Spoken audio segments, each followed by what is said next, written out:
es enfermera, especialista en perfusión y circulación extracorpórea de la Clínica Las Américas.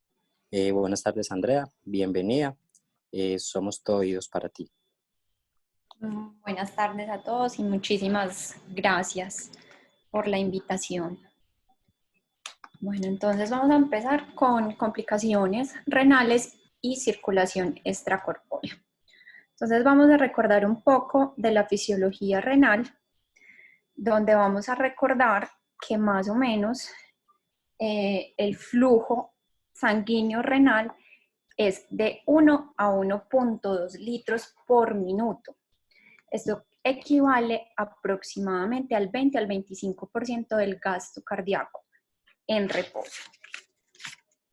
Esto significa que los riñones se perfunden 3 veces más que su volumen total cada minuto. El volumen, teniendo en cuenta que el volumen total de cada riñón es aproximadamente menos de 150 centímetros cúbicos. Entonces, esto nos hace inferir que los riñones son muy propensos a la hipoxia por disminución de ese flujo sanguíneo. Vamos a recordar un poco de las arterias renales, porque esto nos va a ayudar a entender más adelante un poco de la fisiopatología de la falla renal que se presenta en circulación extracorpórea o posterior a la cirugía cardiopulmonar. Entonces, recordamos que la sangre entra a cada riñón a través del hilio renal por las arterias renales. De ahí va generando una subdivisión hasta que llega a las arteriolas aferentes. Esta trayectoria se mete a través de toda la médula renal y la corteza. Entonces llega hasta las arteriolas aferentes, luego a los capilares glomerulares y luego a las arteriolas eferentes, que cada una lleva a un glomérulo. Recordemos que la parte funcional del riñón es el glomérulo. Ahí es donde se va a realizar toda la filtración y van a realizar todas las funciones para excretar o reabsorber solutos, agua y generar orina. Tenemos ahí, muy importante, es que primero las arterias aferentes y los glomérulos solo están en la parte externa del riñón, o sea, en la corteza renal. Y hay una particularidad en el flujo renal, y es que algunas arteriolas eferentes se van a ramificar en la parte córtico-medular o en los glomérulos yuxtamedulares no se ramifican hacia capilares peritubulares, sino que se ramifican hacia la parte externa de la médula y descienden en unos vasos paralelos que son los vasos rectos, los cuales penetran profundamente a través de la médula. Vamos a tener esta parte muy en cuenta porque más adelante vamos a entender una parte de la fisiopatología. Tenemos otra parte de la fisiología renal que tenemos que tener muy presente y es la autorregulación renal. Entonces, la autorregulación renal me permite que los riñones mantengan el flujo sanguíneo renal a pesar de que haya fluctuaciones en la presión arterial. Fluctuaciones como ¿cuáles? Disminución o aumento de las mismas. Esto me permite proteger a los capilares glomerulares contra el daño por hipertensión y preservar así cada una de las funciones renales. Entonces, ¿qué funciones cumplen los riñones? Tienen muchísimas funciones, aunque la más conocida es la excreción y metabolismo de sustancias, pero tiene parte en el equilibrio hidroelectrolítico porque regula el ingreso o la excreción de agua y de diversos electrolitos o solutos. Tiene que ver en la parte de la regulación del equilibrio ácido-base. regula la concentración de ciertos iones de hidrógeno para ayudar a mantener así el pH dentro de un rango limitado. Ya habíamos mencionado lo de la excreción de sustancias de desecho, que son productos terminales del metabolismo en la mayor parte de concentraciones de sustancias que son tóxicas para el organismo. Estas sustancias incluyen la urea, el ácido úrico, la creatinina, productos terminales de la hemoglobina y además nos ayuda en la eliminación de fármacos, hormonas o sustancias extrañas al organismo. Tiene parte en la regulación de la presión arterial por el control que tiene sobre el volumen sanguíneo, que ya habíamos hablado que absorbe o excreta agua. Tiene que ver con el equilibrio del sodio y el agua. Además, tiene también regulación en la producción de eritrocitos. ¿Por qué? Porque los riñones generan una secreción de eritropoyetina, que ¿por qué se va a generar ese estímulo de la producción de eritropoyetina? Por una disminución en la presión parcial de oxígeno en los riñones, generado por una hipoxia o por una disminución del flujo sanguíneo renal. ¿Qué va a hacer la eritropoyetina? Va a ir hasta la médula ósea para estimularme la producción de eritrocitos. Regulación de la producción de vitamina D. La síntesis de vitamina D comprende una serie de transformaciones bioquímicas que en su última fase participan los riñones para formar la parte activa de la vitamina D. También tienen una parte en la gluconeogénesis a partir de fuentes de no carbohidratos, es decir, proteínas y grasas. Casi todas ocurren en el hígado, pero hay una fracción considerable que se genera en los riñones.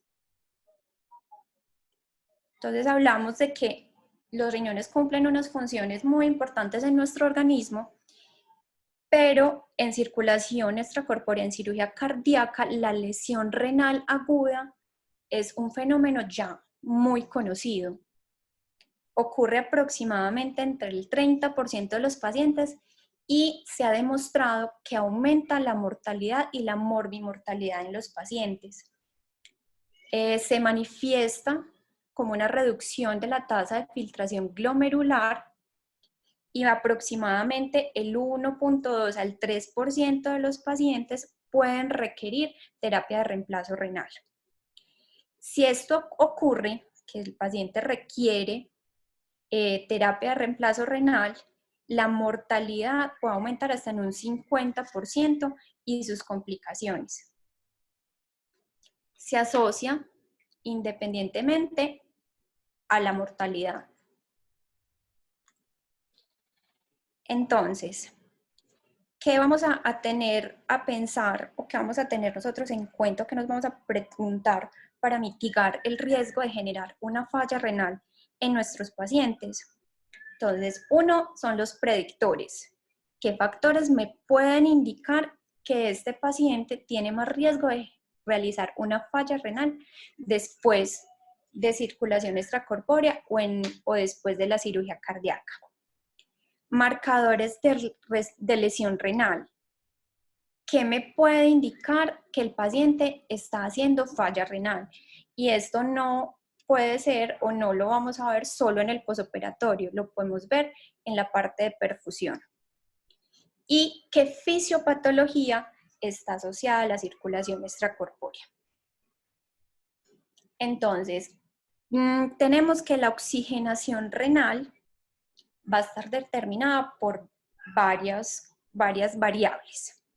Entonces, hablamos de que las características del flujo renal sanguíneo, lo vemos acá, algunas arteriolas eferentes se ramifican y van al glomérulo, pero hay otras que se ramifican y me van a dar irrigación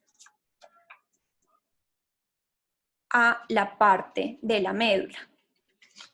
Esto es muy importante porque esta parte es lo que me puede explicar a mí dónde se inicia esa parte de falla en el flujo sanguíneo, en el suministro de oxígeno para el riñón. Entonces tenemos que la entrega de oxígeno siempre va a estar en un equilibrio con el consumo de oxígeno. Sin embargo, esto no es tan cierto en el riñón, como tener un equilibrio, ya le doy una buena entrega de oxígeno y mantengo unos consumos bajos y ya. ¿Por qué? Por lo que les había explicado de la circulación renal, de cómo se perfunde ese riñón. Entonces, eso genera que tengamos una circulación en paralelo y que la médula interna y la médula externa tengan unas diferencias en su flujo sanguíneo y en su suministro de oxígeno. Hay otra parte que tenemos que tener muy presentes y es que la reabsorción de sodio es un proceso activo que me genera gasto energético, o sea, consumo de oxígeno. Y esta reabsorción de sodio va a depender de la cantidad de moles de sodio que yo tenga para reabsorber. Además de la tasa del consumo basal. ¿Qué es la tasa de consumo basal? Es la cantidad de oxígeno que requiere el riñón para realizar sus funciones normales, sin incluir la reabsorción de sodio. Entonces, la función renal en circulación extracorpórea, ¿cómo es? Tenemos que la circulación extracorpórea tiene varios efectos nocivos para todo el organismo, pero nos vamos a centrar ahorita en los riñones. Entonces, generalmente, durante circulación extracorpórea se manejan presiones arteriales relativamente bajas, y ya les voy a explicar más adelante por qué relativamente bajas.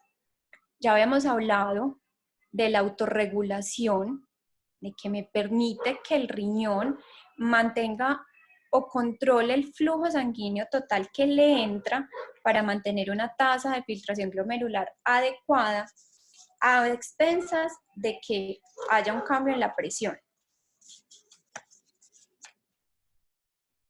Entonces, ¿qué se genera en la circulación extracorpórea que me afecta a los riñones?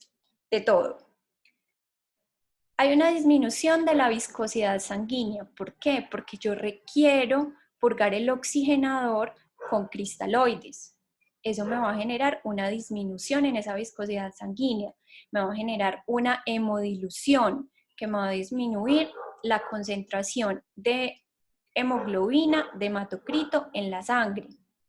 Voy a generar, en algunos casos y dependiendo de la cirugía, hipotermia.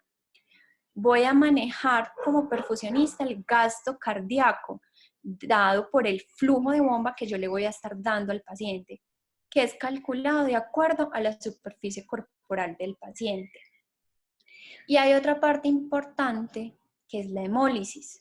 Yo puedo generar hemólisis, uno, por tiempos prolongados en bomba, dos, por una calibración inadecuada de los rodillos. Y en la calibración inadecuada de los rodillos también incluyo los rodillos de aspiración, pericardio izquierdo y el veno. Flujo no pulsátil. Se habla que el flujo pulsátil mejora esa vasoconstricción o genera esa vasoconstricción prolongada o continua de las arteriolas aferentes y me permite controlar muchísimo mejor ese flujo que le entra al riñón. Sabemos que el flujo en circulación extracorpórea es un flujo lineal. No tenemos esa ventaja del flujo pulsátil. Hay otros dos que coloqué aparte, que es uno la inflamación y el otro es la respuesta a la isquemia. Entonces, la inflamación va a ser una respuesta a esa agresión. ¿Por qué agresión? El organismo no, la sangre no está hecha para circular en otro material distinto a los vasos. Nosotros metemos toda la sangre en un circuito que es completamente distinto al normal en que ella está. Entonces esto me va a generar una respuesta inflamatoria, me va a generar la excreción de citoquinas por parte de los macrófagos, por parte de los monocitos, me va a generar activación de la cascada de coagulación, que por eso necesitamos anticoagular con heparina. Me va a generar la secreción de interleuquina 6, interleuquina 8. Además, hay un traumatismo quirúrgico. Ese acceso que hacen los cirujanos a la cavidad torácica es totalmente agresivo para el organismo y genera la activación de todo el sistema de inflamación. Y la isquemia va a generar la producción de macro o microémbolos, a pesar de que yo esté anticoagulada, porque esos microémbolos se pueden generar también en el campo quirúrgico y yo no los puedo ver, ¿cierto? Esos microémbolos pueden migrar ¿a dónde? Pueden migrar al riñón y generarle hipoxia. Esa hipoxia, esa isquemia renal, va a generar más inflamación en el riñón y eso me genera como un círculo vicioso, donde hay inflamación, hay daño endoteliar, hay disfunción vascular, que es esa vasculatura renal, yo la necesito para poder regular el flujo sanguíneo que está pasando y no voy a poder como controlar esos vasos o dilatarlos si lo necesito y vuelve y se genera esa isquemia renal, que es como un círculo vicioso. Entonces, ¿qué tengo que hacer para, digamos, controlar en cierta medida esos factores de riesgo y esas variables que puedo manejar como perfusionista para no generarle este daño, esta agresión al paciente? Lo primero es identificar los riesgos. Lo segundo sería uso de estrategias basadas en la evidencia y así reducir los eventos nocivos. ¿Qué factores de riesgo los puedo clasificar en factores de riesgos preoperatorios, intraoperatorios y posoperatorios, o variables que puedo encontrar en cada una de las tres fases? Entonces tenemos que hay factores de riesgo que puedo modificar y otros que no son modificables, ¿cierto? ¿Qué factores de riesgo dicen los estudios o dice la literatura científica que me genera más riesgos o que me genera una alerta como perfusionista para yo decir, este paciente me puede generar una falla renal? Uno es el género. El género femenino es más propenso a realizar falla renal después de cirugía cardíaca. Una escala, un Euroscore o un STS es alto. ¿Por qué? Porque el paciente me va a demostrar que tiene otro tipo de comorbilidades, como son la diabetes, la hipertensión. Si ya tengo un paciente con un nivel de creatinina elevado que me está indicando que ya hay un daño a nivel renal, enfermedades como el EPOC, la insuficiencia cardíaca congestiva, ¿cierto? El uso de balón intraórtico, que ya me va a decir que ese paciente viene o con una falla previa cardíaca o con una falla o es un procedimiento quirúrgico de emergencia. No es lo mismo un paciente para un procedimiento quirúrgico programado a un paciente que va para una cirugía de emergencia. Entonces, ¿qué factores intraoperatorios encontramos? Procedimientos combinados. No es lo mismo tener un paciente que se le va a realizar un solo procedimiento, un cambio de válvula aórtica o un bypass coronario, a un paciente que se le va a realizar un bypass coronario más un cambio de válvula, porque los tiempos en bomba van a ser muchísimo mayores. El tiempo de bomba, entonces, y el tiempo de pinza. Y otros factores ya en el postoperatorio que me habla en la unidad de cuidados intensivos es una extubación temprana, va a ser un factor protector, entonces una extubación tardía me va a generar una posible alerta de que se va a generar en ese paciente una falla renal. Las horas de ventilación y complicaciones pulmonares. Entonces, ¿qué voy a hacer en el preoperatorio? Voy a tener cuidado con los pacientes en su hidratación adecuada. Que el paciente tenga un buen equilibrio hidroelectrolítico y metabólico. Que si el paciente tiene una falla en su función ventricular izquierda, o sea, una fracción de eyección baja, digamos por un infarto, se pueden esperar unos cuantos días a ver si esa función de ese ventrículo izquierdo mejora un poco y es por aturdimiento por ese infarto. Se recomienda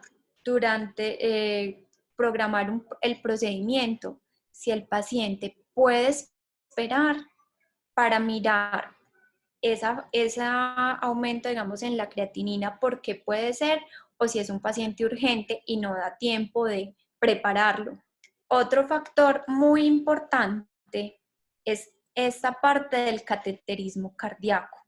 Los pacientes se le hacen como protocolo prequirúrgico un cateterismo cardíaco. El medio de contraste es un agresor renal.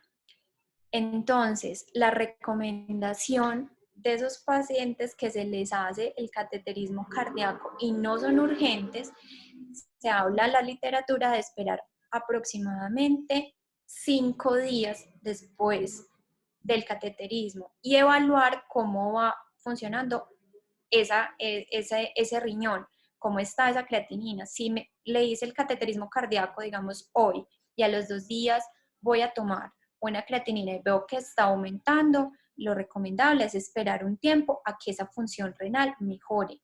Algunos medicamentos que el paciente puede estar tomando preoperatoriamente pueden ser dañinos para esa función renal en circulación extracorpórea. Entonces, entre esos medicamentos nos hablan de los diuréticos, ¿como cuál? Como la furosemida.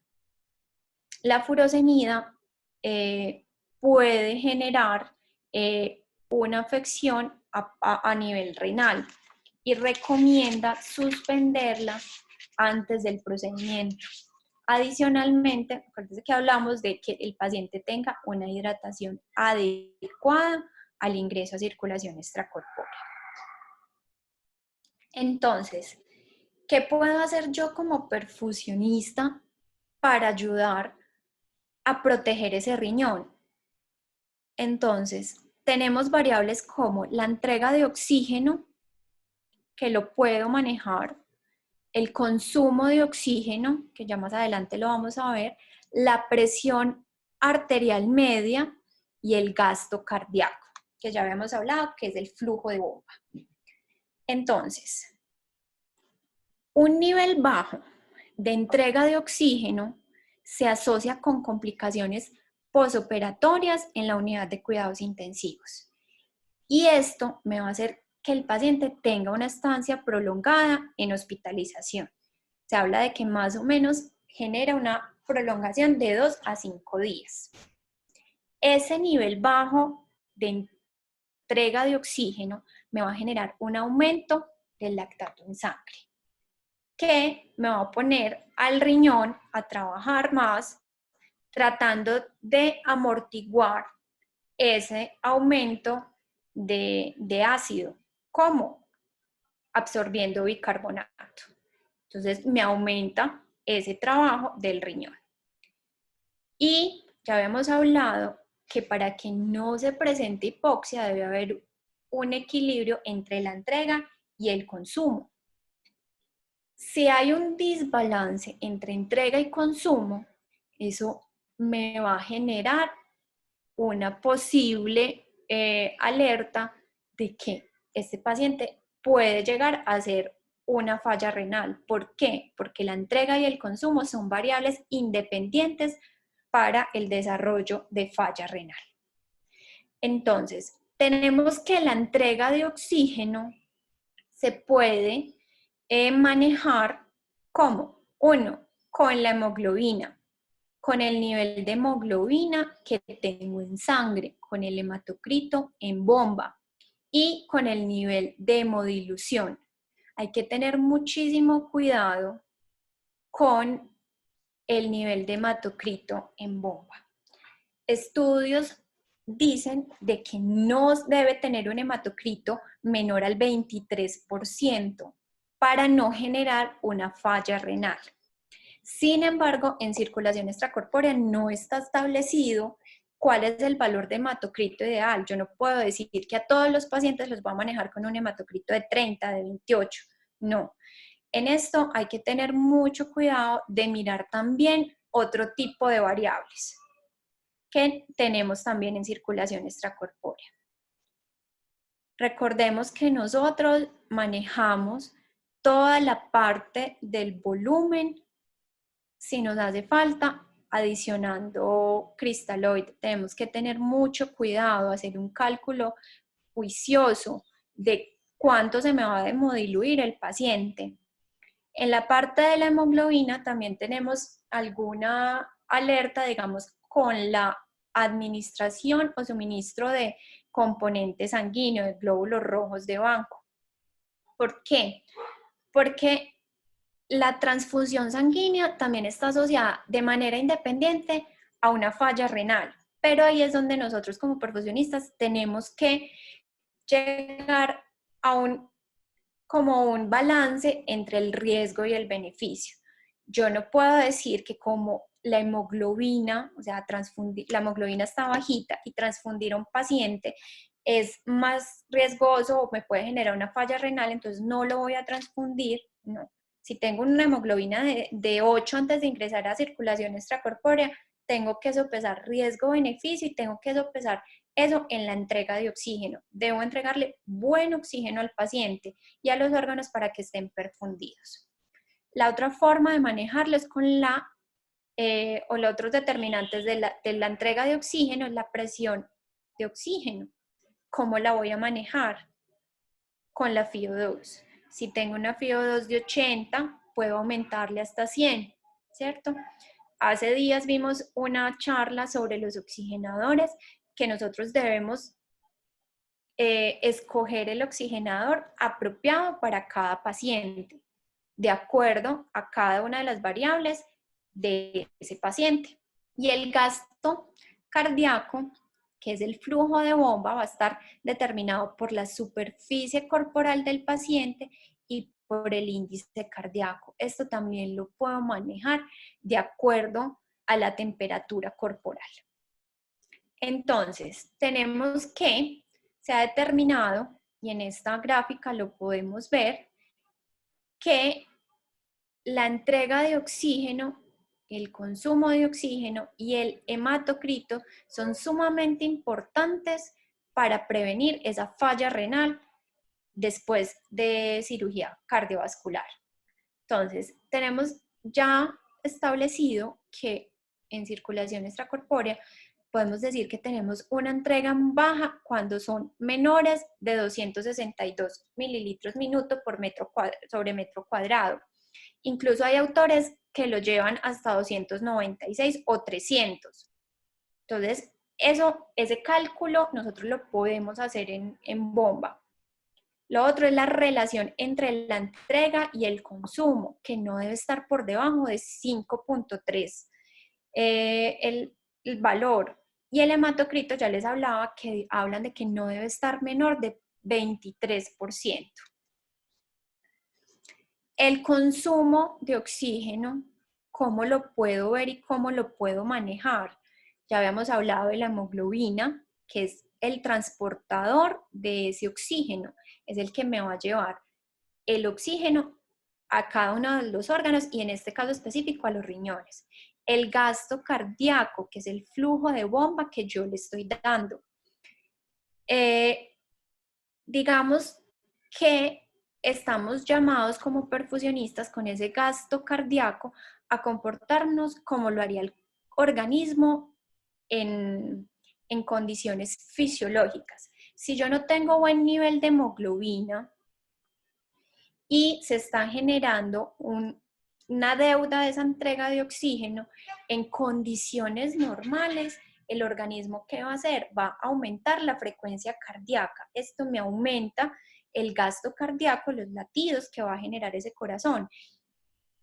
Nosotros estamos llamados a hacer eso, a aumentarle un poco el flujo, mirando, compensando, tratando de compensar esa disminución en la hemoglobina. Tenemos otra parte que podemos manejar y son los anestésicos. La administración de anestésicos y de bloqueadores neuromusculares. Esto me va a disminuir el consumo de los músculos y se va a poder distribuir ese oxígeno en otros órganos, como por ejemplo el riñón. No es lo mismo el gasto energético que, por ejemplo, está haciendo una persona que está haciendo ejercicio, el gasto energético que está teniendo los músculos, al gasto renal. Entonces, si yo estoy, digamos, con una falla renal y estoy haciendo ejercicio, se va a consumir más oxígeno a nivel muscular y es donde va a priorizar el organismo la administración de ese oxígeno. Lo otro es la temperatura. Sabemos que la hipotermia nos ayuda a disminuir esos consumos metabólicos basales. Y lo otro que podemos mirar y medir es la saturación venosa de oxígeno. Esa saturación me va a indicar cómo estoy entregando, qué tanto está consumiendo el organismo para yo decir si estoy bien o no estoy bien. O tengo que modificar alguna de las variables que ya mencioné, la hemoglobina, la FiO2, el gasto cardíaco, la temperatura. Esta saturación venosa de oxígeno debe estar en igual o mayor al 70%, pero tampoco quiere decir que si yo, por ejemplo, estoy dando un flujo y tengo una saturación venosa de 90 o de 100, estoy bien. No, tengo que, eso me está diciendo que el organismo algo pasa, no está consumiendo, no se está generando ese intercambio entre el organismo y el flujo que yo estoy dando. Entonces, debo disminuir, debo mirar qué debo hacer para mejorar los tiempos que le estoy dando al organismo para hacer ese intercambio. Este es un artículo que revisé que habla sobre las variables y las funciones, la oxigenación renal durante cirugía cardíaca y durante la circulación extracorpórea. El objetivo en este estudio fue determinar la fase o las fases de la cirugía cardiovascular en circulación extracorpórea, durante las cuales el tejido renal es muchísimo más susceptible a la hipoxia, y qué factores hemodinámicos o funcionales conducen a esto. Fue realizado en un modelo computacional para evaluar esos cambios hemodinámicos. ¿Con base en qué? En un modelo animal. Desafortunadamente, y realizando esta revisión, no tenemos muy claro cómo funciona el riñón humano, ¿cierto? En circulación extracorpórea. ¿Por qué? Porque no, o sea, los estudios, realizar estudios in vivo y realizar y diseñar elementos que me permitan meterme hasta lo más profundo del riñón es muy difícil, y lo han hecho por eso muchas cosas con base en modelos animales. Esto fue realizado con base en los riñones de las ratas. Entonces, una parte que me llamó muchísimo la atención fue que ellos cogieron y midieron todo lo del consumo de oxígeno en varias fases. En la fase pre-bypass, en la fase donde ya entran a circulación extracorpórea, disminuyen la temperatura, y en la parte del calentamiento y ya en el posoperatorio. Entonces, ellos lo que mencionan es que la parte del consumo de oxígeno, donde en la fase donde se consume más oxígeno, es en la parte del calentamiento. Entonces, El recalentamiento es la parte donde va a haber más consumo de oxígeno por el riñón. Y vemos acá en este cuadro donde les muestro que el porcentaje de consumo por disminución de la temperatura en hipotermia es de 13.3 a 12.3. Es muy bajito, pero a medida que iba aumentando la temperatura, el porcentaje de consumo se aumentó a 22.9 y 21.2 aproximadamente. Entonces, en esto vemos que el calentamiento y la hipotermia la hipotermia nos sirve para proteger al riñón, pero en la fase de recalentamiento tenemos que poner mucho cuidado con el nivel de hemoglobina, con el flujo que le estamos dando, ¿cierto? Porque acá tenemos esta gráfica donde también nos muestra que a mayor temperatura, mayor consumo de oxígeno por parte del riñón. Entonces, ya tenemos la parte de la entrega, ya tenemos la parte del consumo y vamos a mirar lo de la presión arterial media. Esto tiene que ver mucho con la parte de autorregulación renal. Se ha demostrado que presiones arteriales medias por debajo de 60 milímetros de mercurio en circulación extracorpórea me puede generar falla renal. ¿Por qué? Por la parte de la autorregulación renal. Hay estudios que demuestran que la autorregulación renal está en cifras entre 75 y 160 milímetros de mercurio. Esto quiere decir que si yo tengo un aumento mayor de 160 o menor de 75, esa parte de autorregulación renal y esa tasa de filtración glomerular que me ayuda a tener esa autorregulación se me puede ver en problemas. Y tenemos que tener en cuenta que hay un mecanismo para esa tasa de filtración glomerular que sería el mecanismo de retroalimentación del túbulo glomerular, que lo que me quiere decir es que va a generar o vasoconstricción o vasodilatación, activación del sistema renina-angiotensina para mejorar toda esa parte de la presión arterial. Entonces van estrechamente ligados. ¿Cómo puedo manejar yo esa presión arterial media? Nuevamente, flujo de bomba, las resistencias vasculares sistémicas. Y acá tenemos que tener muchísimo cuidado porque hay medicamentos que nosotros utilizamos como vasoactivos, que son la noradrenalina y la vasopresina, que se ha visto que tiene afectación a nivel renal.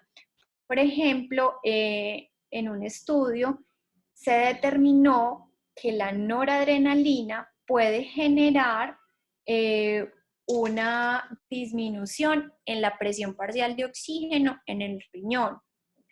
Y la vasopresina me mejora esa disminución de esa presión parcial de oxígeno en el riñón, pero me puede reducir ese flujo a nivel renal. Entonces hay que tratar de tener como un equilibrio. Nuevamente lo de la viscosidad sanguínea, como también tengo viscosidad sanguínea por el nivel de hemoglobina y hematocrito que tenemos en sangre. En conclusiones, entonces, ¿qué factores relacionados con la circulación extracorpórea me pueden llevar a esa falla renal? El tiempo de sed, que hablan un tiempo prolongado donde ya puede empezar a sufrir un poco el riñón, mayor a 120 minutos, unas presiones arteriales medias bajas, un flujo de bomba bajo, una hemodilución severa y un suministro inadecuado de oxígeno. En el posoperatorio es muy importante revisar en los pacientes casi que los mismos parámetros que tenemos en circulación extracorpórea. Si el paciente está anémico, entonces cómo está el nivel de hemoglobina, cómo está esa volemia. El paciente está hipovolémico, paciente le realicé, por ejemplo, un hemofiltro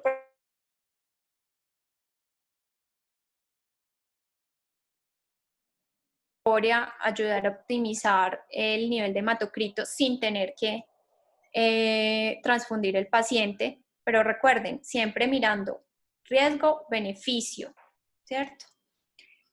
Esa creatinina, ¿cómo está? ¿Cómo está la creatinina cuando el paciente ingresó? ¿Cómo está esa creatinina después de haber tenido la cirugía? ¿Y cómo va a lo largo de los días de hospitalización? Factores de riesgo. Si yo determino que tengo un paciente que va a tener unos factores de riesgos altos para generarme una falla renal, hay que hacerle un seguimiento muchísimo más estricto a este paciente. Y se habla de una terapia de reemplazo renal temprana, menor a 3 días. Esto ayuda a mejorar la supervivencia a largo plazo del paciente. Sin embargo, en la clasificación de falla renal en el postoperatorio, se han presentado varias discusiones. ¿Por qué? Porque hay dos escalas, que es la escala Rifle y la Akin. Algunos prefieren la Rifle porque hace más énfasis en la tasa de filtración glomerular y digamos que la tasa de filtración glomerular sería como más fidedigna de cómo está funcionando ese riñón, más que en la creatinina. Y la Akin hace más énfasis es en la creatinina. Sin embargo, la Akin es muchísimo más estricta en el seguimiento de los pacientes.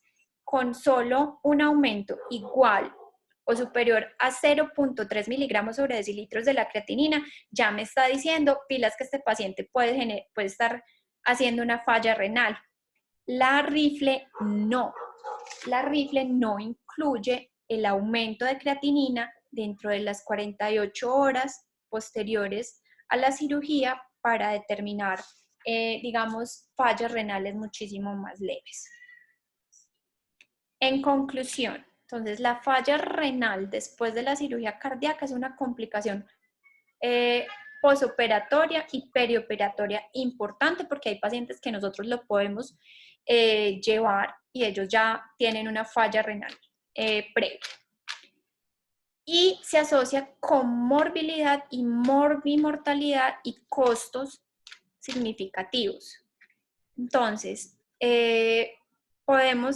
si podemos manejar las cosas y deferir la cirugía electiva hasta que se realice una recuperación adecuada de esa función renal, es válido. Debemos estratificar cuidadosamente los riesgos preoperatorios y acá nos ayuda muchísimo la evaluación preoperatoria que le hacemos a los pacientes, contar con todos los exámenes prequirúrgicos completos para poder evaluar ese paciente en todo su contexto, porque la verdad es que cada paciente es distinto. Objetivo en circulación extracorpórea, optimizar cada una de las variables hemodinámicas. Seguimiento posoperatorio estrecho de la función renal me va a ayudar a diagnosticar rápidamente quién me está realizando una falla renal y tomar las medidas correctivas. Gracias.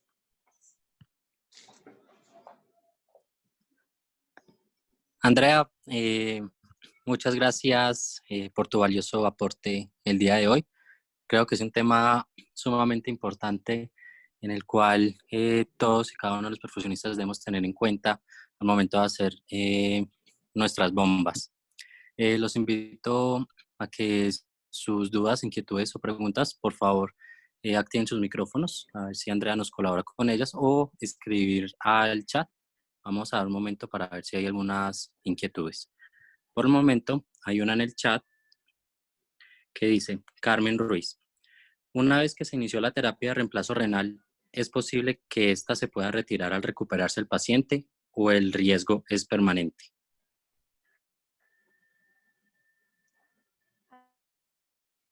A ver, hay unos mecanismos compensadores del riñón que lo que hablaba es la autorregulación renal, la vasoconstricción o la vasodilatación, dependiendo de las necesidades del riñón, que inicialmente me pueden ayudar, digamos, como a controlar ese daño que se va a generar por esa hipoxia o esa falla renal, pero si el daño es prolongado en el tiempo, esos mecanismos protectores del riñón fallan y ya se me genera y se me establece una falla renal definitiva. Gracias, Andrea. Mónica Guzmán pregunta, ¿el hematocrito mínimo que maneja en SEC, el valor es de 23?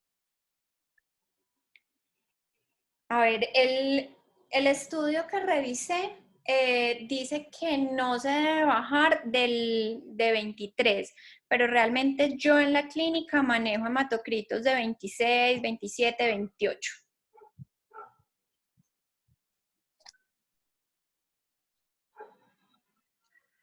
David Cano Vélez pregunta, ¿qué tipo de cristaloides se recomiendan para incrementar el volumen?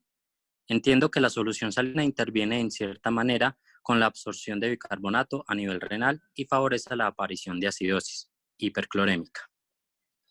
Sí, o sea, lo que dice él es cierto. O sea, si nosotros vamos a utilizar, digamos, una solución salina, no es recomendable, ¿cierto? Precisamente por eso, porque me genera una acidosis hiperclorémica. El segundo, digamos, como que podría utilizar, pero no me gusta mucho, es el Harman, el lactato de Ringer. Sin embargo, no es tan similar al plasma. ¿Qué se recomienda? Utilizar soluciones multielectrolíticas muy similares al plasma, como el plasma light o multielectrolíticas, algunos lo conocemos acá en Medellín también.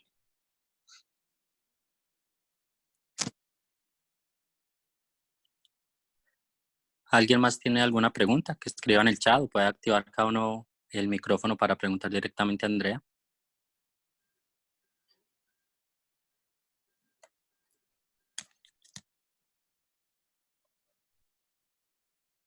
Bueno, por el momento entonces no hay más charlas. Les recuerdo, por el momento, por favor, recuerden hacer la inscripción en la página de la universidad para poder hacer nuestra validación de todos estos temas el día viernes.